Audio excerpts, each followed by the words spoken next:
পরীক্ষায় যিনি ফেলেন, পথ দেখাও তিনি। আপনাকে আমাকে যে পরীক্ষা নেবেন, আমাদের আবার পথ দেখাবেন কে?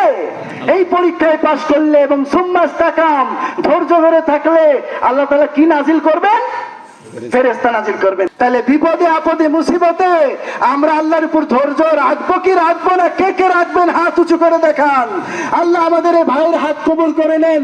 তুমি যতই মুসিবত আর ধৈর্য, সেই বিপদ আপদ যদি আসমান থেকে নাজিল করো, আমরা তোমার বিপদ আপদের উপরে অটল থাকবো ইনশাআল্লাহ। হাত নামান।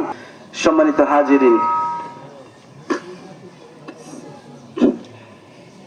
পবিত্র কোরআনুল কারীম থেকে সূরা বাকারার 155, 156 এবং 157 নম্বর আয়াত তেলাওয়াত করেছি। আল্লাহ তাআলা পবিত্র কোরআনুল কারীমে বলছেন, আমি তোমাদেরকে অবশ্যই পরীক্ষা করব ভয়, ক্ষুধা, সম্পদ এবং জীবন এবং ফসল দ্বারা। ওয়ালা নাবলু, আমি তোমাদেরকে অবশ্যই পরীক্ষা করব, ওয়ান্নাকুম বিশাইইন, এই জিনিসগুলা দ্বারা। কি দ্বারা? মিনাল খাউফ, ভয়, ওয়াল জু, ক্ষুধা দ্বারা, ভয় দ্বারা, ক্ষুধা দ্বারা, ওয়া নাকসিম মিনাল আমওয়ালি ওয়াল আনফুস, তোমাদের ধন সম্পদ এবং জানমালের ক্ষতি দ্বারা, এবং তার সাথে ফসল দ্বারা তোমাদেরকে পরীক্ষা করব। এই পরীক্ষা করার পরে যারা ধৈর্য ধারণ করবে তাদের জন্য সুসংবাদ দিন। এবং আল্লাযীনা ইযা আসাবাতহুম মুসিবা, এবং তাদের মুসিবতের সময়, বিপদ আমাদের সময় যখন বলবে, ক্বালু ইন্না লিল্লাহি ওয়া ইন্না ইলাইহি রাজিউন। সবাই একসাথে পড়েন, ইন্না লিল্লাহি ওয়া ইন্না ইলাইহি রাজিউন।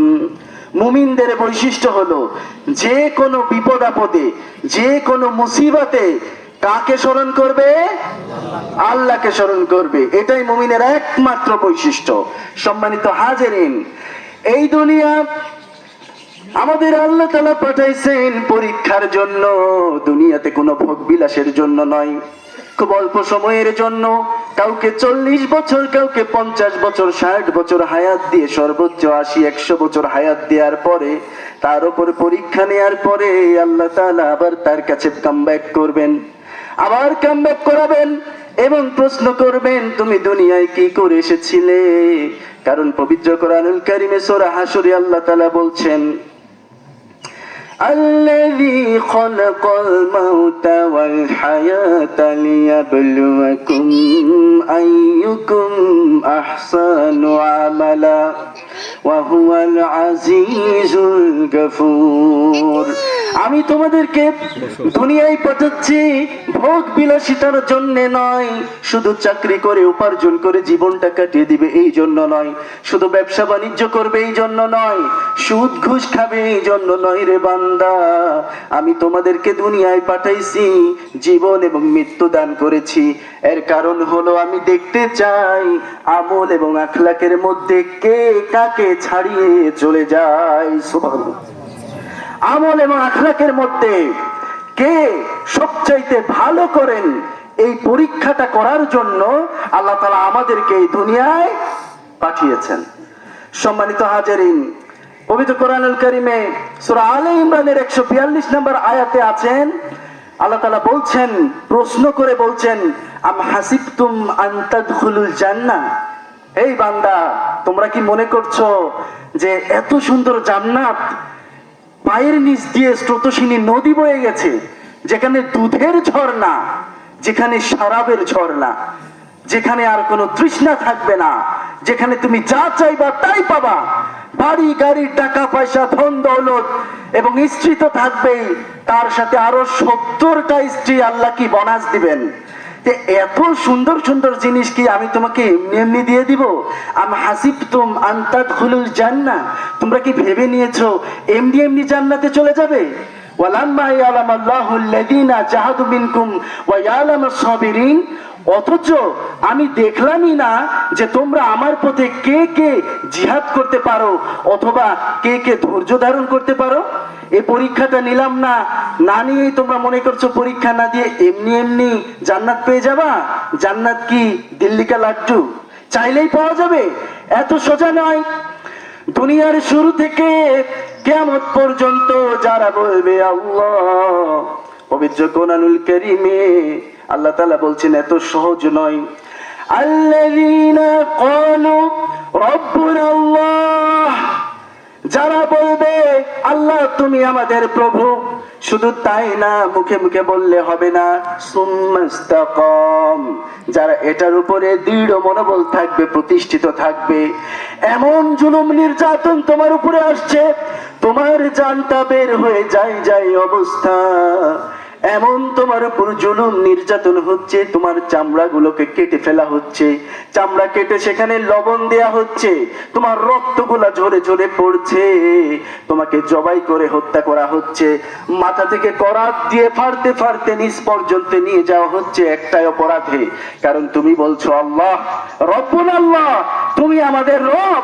এই কথা তুমি মুখে বলেছো, যেদিন বলেছো সেদিন থেকে পৃথিবীর প্রত্যেকটি ধুলি কণাকে আমি তোমার শত্রু বানিয়ে দিয়েছি, কারণ আমি দেখতে চাই যে তুমি মুখে যে আমাকে রব হিসেবে স্বীকার করেছো, আসলে তুমি কাজে প্রমাণ দিতে পারবা কিনা।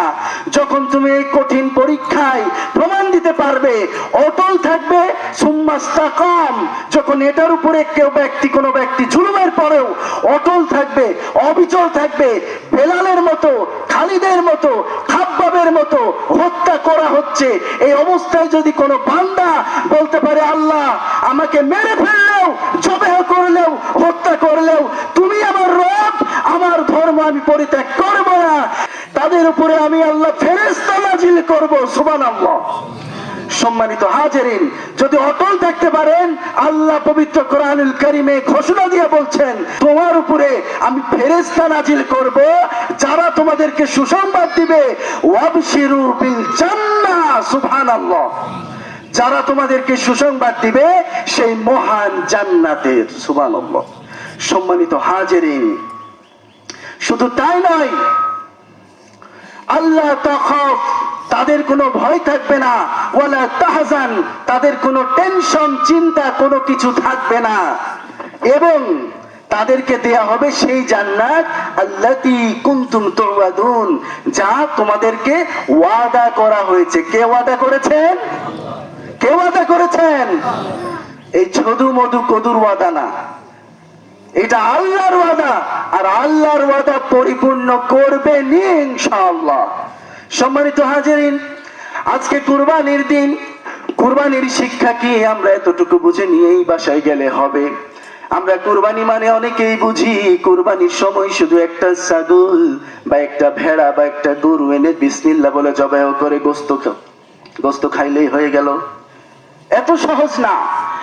ওই পশুটা জবেহ করার আগে আপনার মনের পশুটা জবেহ করতে হবে, আপনাকে আল্লাহর সাথে ওয়াদা করতে হবে, আল্লাহকে বলতে হবে, আল্লাহকে প্রমাণ দিতে হবে, আল্লাহ এই ঈদের দিন আমি তোমাকে ওয়াদা করছি, আমি তোমাকে কথা দিচ্ছি, আমার মনের যে পশু ছিল, আমার খারাপ কাজ করার যে বাসনা ছিল, আমার যে সুদের ব্যবসা ছিল, আমি যে ঘুষ খাইতাম, আমি যে পাপ করতাম, আল্লাহ সেই পাপ থেকে, সেই সুদ থেকে, ঘুষ থেকে আমি আজ থেকে পরিপূর্ণভাবে তোমার পথে ফিরে আসলাম।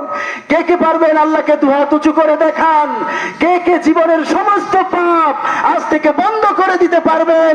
আল্লাহ তুমি হাতগুলাকে দেখে নাও, পর্দার আড়ালের মা বোনের হাত এবং আমার সামনে উপবিষ্ট ভাইদের হাত দেখো।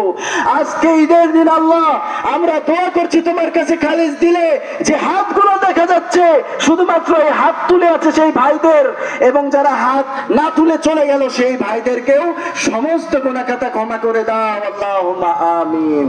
সম্মানিত হাজিরিন, কিছু কিছু পরীক্ষার কথা বলবো। পৃথিবীর শুরু থেকে কিয়ামত পর্যন্ত পরীক্ষা চলবেই, শুধু আপনি আমি মানুষ হিসেবে পরীক্ষা করবে, ডাজন্ট ম্যাটার। নবী রাসূল তাদেরকেও প্রচুর পরীক্ষা করা হয়েছে। আমাদের উপরে যে পরীক্ষা আসবে তার চেয়ে অনেক বেশি বেশি পরীক্ষা করে, যাচাই বাছাই করেই আল্লাহ তাআলা তার মনোনীত বান্দা হিসেবে গ্রহণ করেছেন, সুবহানাল্লাহ। আদম নবীর পরীক্ষা কি ছিল? আদম নবীকে সেই গন্ধম ফল খাইতে নিষেধ করলো, কিন্তু গন্ধম ফল শয়তানকে আবার দিল আল্লাহ। সেখানে শয়তান উস্কানি দিতে থাকলো। আল্লাহ তো পরীক্ষা করে দেখবেন যে আদমকে বলেছি আমার আনুগত্য করতে, এই ফলটা না খাইতে, দেখি আদম সেটা খায় কিনা। ওদিকে শয়তান উস্কানি দিচ্ছে খা, আল্লাহ বলে খাইস না, শয়তান আবার বলে খা, এটা খুব ভালো ফল, এটা খাইলে তুই অনেক মজা পাবি, এই জন্যে আল্লাহ তোকে এটা খাইতে দিচ্ছে না। নাউযুবিল্লাহ বলেন। তারপরে আল্লাহ বলে রেখেছে এটা খায়ও না। শয়তান ওদিকে বারবার বলছে খা, অনেক সুন্দর জুব্বা পরে অনেক বড় একটা ফেরেশতা হয়ে এসেছে, যে খা, আমি ভালো মানুষ বলছি তুই খা, কোনো সমস্যা নাই, আমি অনেক ভালো, আমার কথা বিশ্বাস কর, তুই খা, একবার খা, দেখবি তোর জীবনটাই চেঞ্জ হয়ে যাবে। আদম আলাইহিস সালাম ধোঁকায় পড়ে গেলেন। হাওয়া আলাইহিস সালামকে সাথে নিয়ে সেই ফল ভক্ষণ করে ফেললেন। সাথে সাথে আদম এবং হাওয়ার পুরো শরীরের বস্ত্রগুলা খুলে খুলে পড়তে থাকলো এবং সাথে সাথে তারা উলঙ্গ হয়ে গেল। নাউযুবিল্লাহ। তারপরে শয়তান দেখে খিলখিল করে হাসতে থাকলো। আদম আলাইহিস সালামের বুঝতে আর বাকি রইল না, আল্লাহ তাআলা আমাকে উপরে কি বড় পরীক্ষা নিলেন, আমাকে নিষেধ করলেন, তারপরে খাইছি, এই তো নিজের উপরে জুলুম করে ফেলছি, নিজের উপরে জুলুম করে ফেলছে।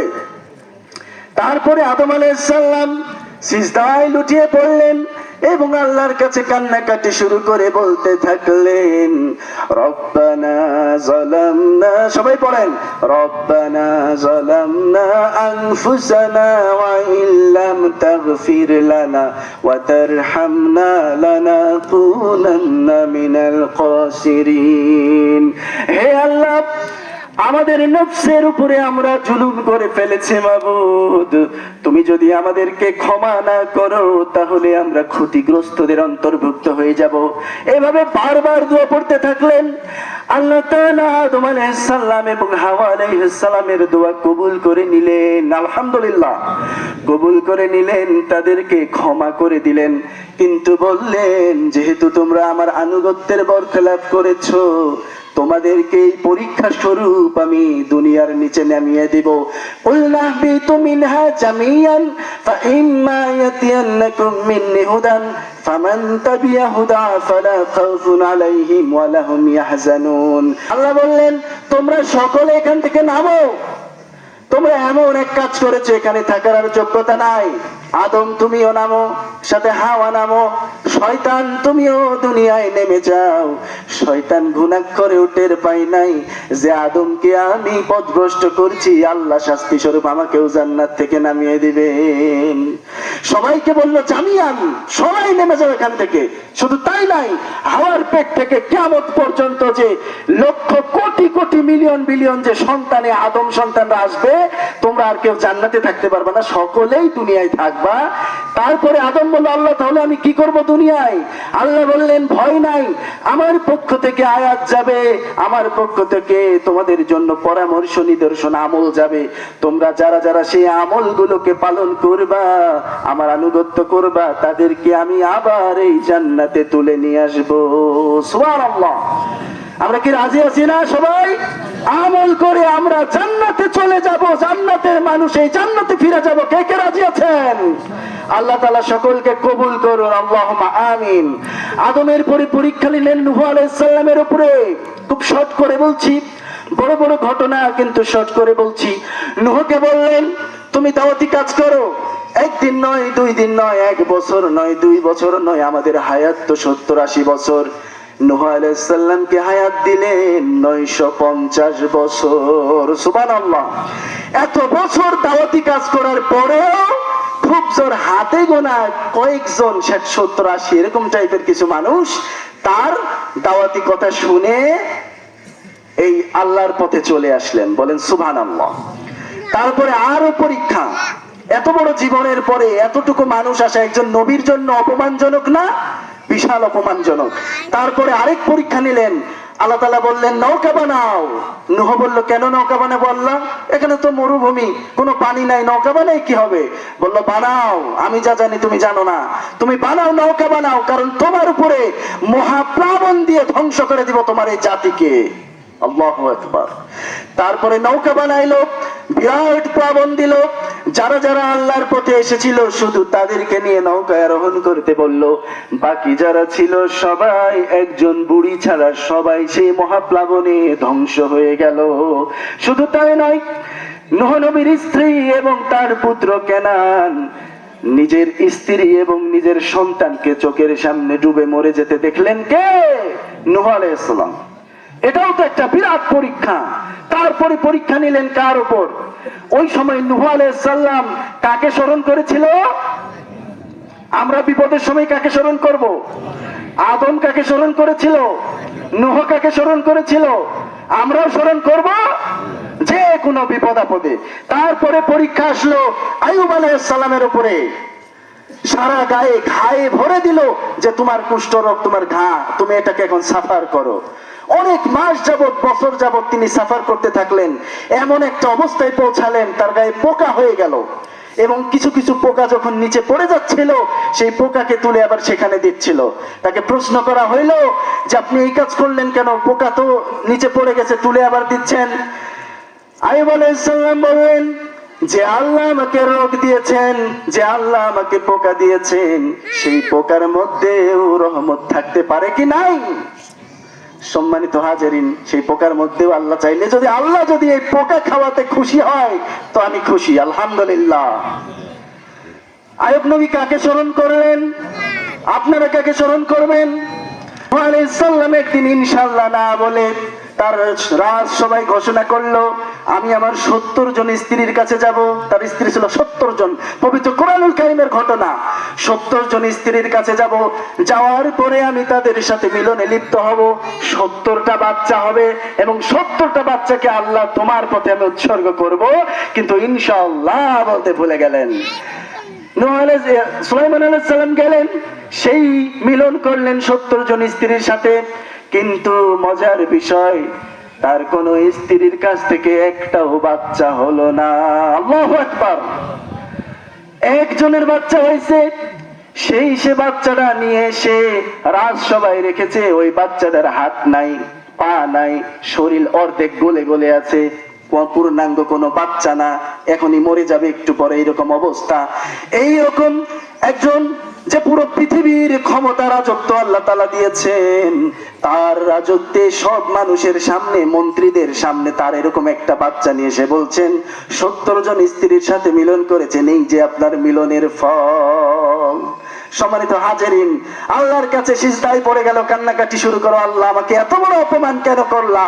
নূহকে বলল তুমি যে ইনশাআল্লাহ বলো নাই, তুমি ইনশাআল্লাহ বলো নাই, এই জন্য তোমার কি হবে না হবে ভবিষ্যতে তুমি জানতে না, তারপরে তুমি ইনশাআল্লাহ না বলে, আল্লাহ যা চাই তা না বলে নিজে নিজে কেন ঘোষণা দিলা যে 70টা বাচ্চা পয়দা করব, 70টা আল্লাহর গোলাম বানাবো? এত সোজা?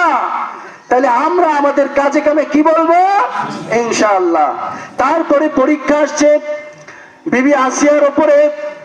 আসিয়াকে যখন উত্তপ্ত তেলের কড়াইয়ে ভাজতেছিল, ফ্রাই করতেছিল, পুরো শরীর থেকে মাংস গলে গলে পড়তেছিল, কঙ্কালের মতো হাড় বের হয়ে যাচ্ছিল, সেই মুহূর্তে আসিয়া কাকে স্মরণ করেছিল? আসিয়া একটা দোয়া করেছিল। আসিয়া বলেছিল, মালিক তুমি জান্নাতে তোমার কাছে আমার একটা ঘর বানিয়ে দিও, একটা ঘর বানিয়ে দিও। আল্লাহুম্মা আমিন। এটা আসিয়ার দোয়া, মালিক তুমি জান্নাতে তোমার কাছে আমার একটা ঘর বানিয়ে দিও, আর কিচ্ছু চাই না, আমাকে জ্বালিয়ে পুড়িয়ে আঙ্গার করে দিকে আমি মরে যাই, আমার কোনো যায় আসে না, তোমার কাছে আমার একটা ঘর বানিয়ে দিও। ফেরেশতাকে আল্লাহ বললেন, যেহেতু আল্লাহ বলেছেন সুম্মাস্তাকাম আল্লাযীনা ক্বালু রাব্বুনা আল্লাহ, যারা বলবেন তুমি আমার রব, সুম্মাস্তাকাম, এবং তার উপরে অটল থাকবে। আল্লাহ কি বলেছেন? ফেরেশতা নাজিল করবেন। আল্লাহ তাআলা ফেরেশতা পাঠিয়ে দিলেন এবং জান্নাতে আসিয়ার জন্য অলরেডি যে ঘরটা বানিয়েছিলেন সেই ঘর ফেরেশতা এইভাবে ফটো দেখাইলেন, ছবি দেখাইলেন, ভিডিও দেখাইলেন, আসিয়া দেখো তোমার জন্য জান্নাতে কি রেডি আছে। সুবহানাল্লাহ। আসিয়া দেখে মুস্কি হাসে। ফেরাউন কই এবার কেমন কথা? তেলের মধ্যে পুড়িয়ে মারছি, আর এই বেটি মুস্কি মুস্কি হাসে। এবার কি ধরনের কথা? কারণ ফেরাউন তো আল্লাহর সেই বানানো ঘর দেখতে পাচ্ছিল না। আসিয়া বিপদের সময় কাকে স্মরণ করছে? আমরা কাকে স্মরণ করব? সম্মানিত হাজারিন, আর 2 মিনিট সময় দেন একটু। তারপরে পরীক্ষা শুধু তাই নয়, আমাদের রাসূল তার উপরে হয়েছে। তার আগে বলি, তার সাহাবীদের উপরে হয়েছে। হযরত বেলাল রাদিয়াল্লাহু তাআলা আনহু মরুভূমির উত্তপ্ত বালু, এমনিতেই বালু গরম হয়, বেলালকে এভাবে রেখে দিল শুইয়ে। দাঁড়িয়ে থাকলে শুধু পায়ের নিচে বালু লাগবে। অল্প কষ্ট নাকি বেশি কষ্ট? অল্প কষ্ট। তারপরে জিদ করে শুইয়ে দিল বেলাল রাদিয়াল্লাহু তাআলা আনহুকে, যেন পুরো মাথা থেকে পিঠ বেয়ে একদম পা পর্যন্ত সেই বালুতে ঝলসে যায়। তারপরে যখন গরম উত্তপ্ত হতে থাকে, সেটাতেও ক্ষান্ত হলেন না।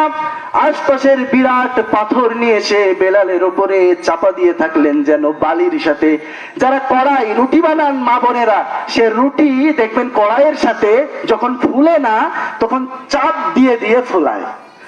এই জন্য বেলালকে বালির সাথে পাথর দিয়ে চাপ দিয়ে দিয়ে আরো বেশি উত্তপ্ত করতে থাকলেন। নাউযুবিল্লাহ। সম্মানিত হাজারিন, শুধু বেলালকে নয়, বেলালকে যখন এইভাবে শাস্তি দিচ্ছিলেন, বেলাল একটা কথাই মুখ থেকে বলছিলেন, আহাদ আহাদ, আল্লাহ এক, আল্লাহ এক। বেলাল কাকে স্মরণ করেছিলেন? খাব্বাবকে যখন হত্যা করা হচ্ছিল খুঁচিয়ে খুঁচিয়ে, খাব্বাব কাকে স্মরণ করেছিলেন?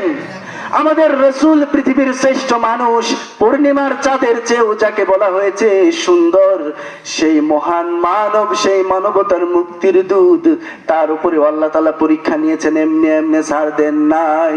তাহলে আপনাকে আমাকে পরীক্ষা না নিয়ে কিভাবে জান্নাতে দেবে ভাইরা আমার? এই যে একটা পরীক্ষা। খুতবা শুনছেন, অনেকের কষ্ট হচ্ছে, এখানে বসে আছেন, কিছু কিছু ভাই পরীক্ষায় পাশ করলো না, চলে গেল উঠে। আর আপনারা সেই পরীক্ষার ধৈর্যের পরীক্ষা দিচ্ছেন, যে আল্লাহ তোমার রাসূল বলেছে যে নামাজ পড়বো, খুতবা শুনবো, তারপরে এখান থেকে যাব। খুতবায় কি কিছু শিখতে পারতেছেন?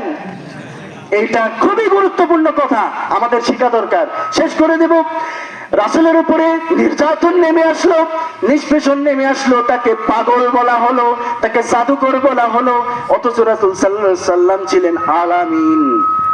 ইসলামের কথা বলার আগে ছিলেন বিশ্বাসী, সবার কাছে গ্রহণযোগ্য। কিন্তু যখনই আল্লাহর কথা বললেন, তখন সাথে সাথে তাকে বলা হলো পাগল। আরে পাগল, জাদুকর, মানে সবচেয়ে খারাপ এমন কোন কথা নেই রাসূলকে বলেন নাই। পচা নাড়ি ভুড়ি গরু ছাগলের এগুলা নিয়ে এসে রাসূল যখন নামাজের সিজদায় যেতেন, ওইগুলা নিয়ে এসে এমনি চাপাইয়া দিতেন। নাউযুবিল্লাহ। এত কষ্ট দিয়েছেন আমাদের রাসূলকে, পৃথিবীর সর্বশ্রেষ্ঠ মানুষ। আল্লাহ বললেন তোর পরীক্ষাটাও সর্বশ্রেষ্ঠ ভাবেই নিব। এত সোজা না। তুমি রাসূল হয়েছে, কি হয়েছে?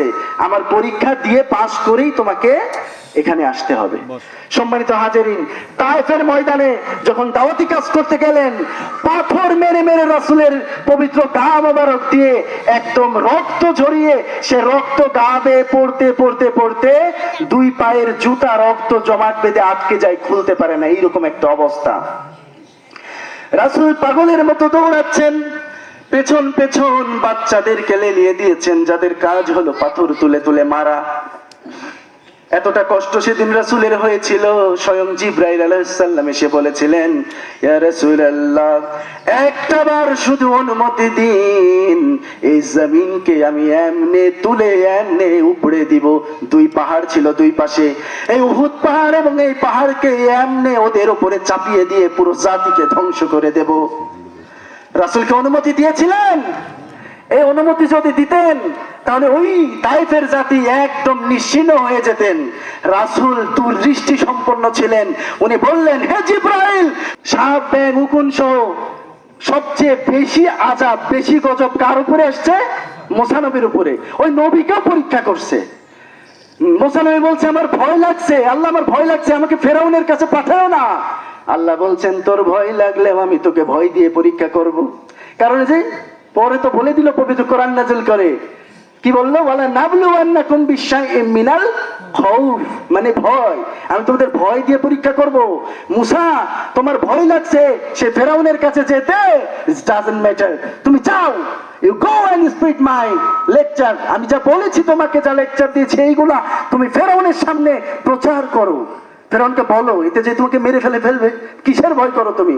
তারপরেও মুসা তো আল্লাহর সাথে তর্ক করেন, আল্লাহ আমার ভয় লাগছে, আমি যেতে পারবো না।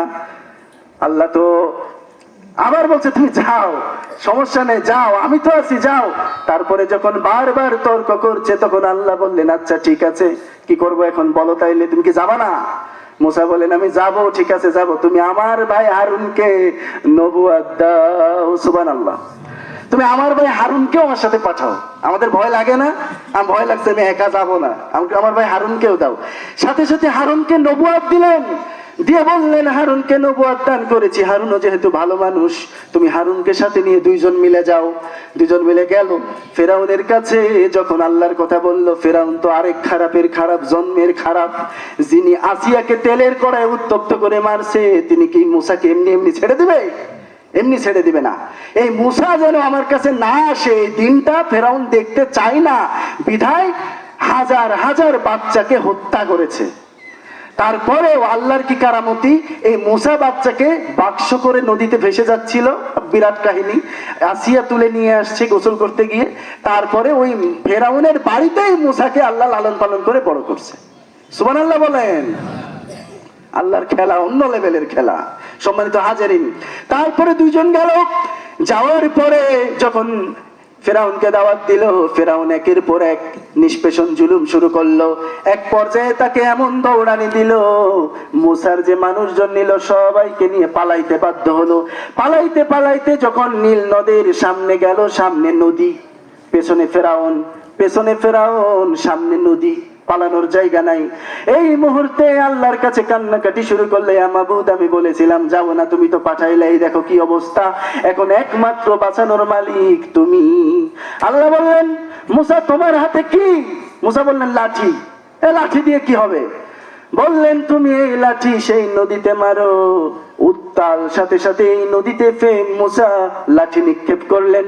দুই নদী, সেই নদী তো নদী নয়, সাগরের মতো উত্তাল, দুই পাশ দিয়ে একদম ভাগ হয়ে রাস্তা বানিয়ে দিলেন কে? পরীক্ষায় যিনি ফেলেন, পথ দেখাও তিনি। আপনাকে আমাকে যে পরীক্ষা নেবেন, আমাদের আবার পথ দেখাবেন কে? এই পরীক্ষায় পাশ করলে এবং সুম্মাস্তাকাম, ধৈর্য ধরে থাকলে আল্লাহ তাআলা কি নাজিল করবেন? ফেরেশতা নাজিল করবেন। লাঠি তো আর সমুদ্র ভাগ করতে পারে না, ফেরেশতাকে পাঠিয়ে সাগর ভাগ করে দিয়ে বললেন, মুসা যাও।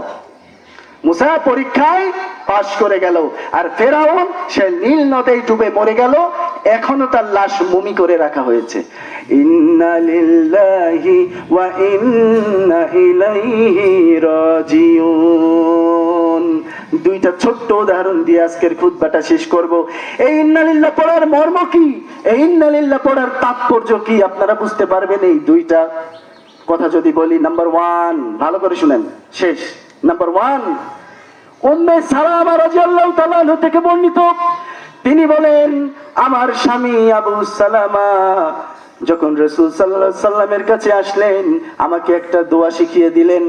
কি দোয়া?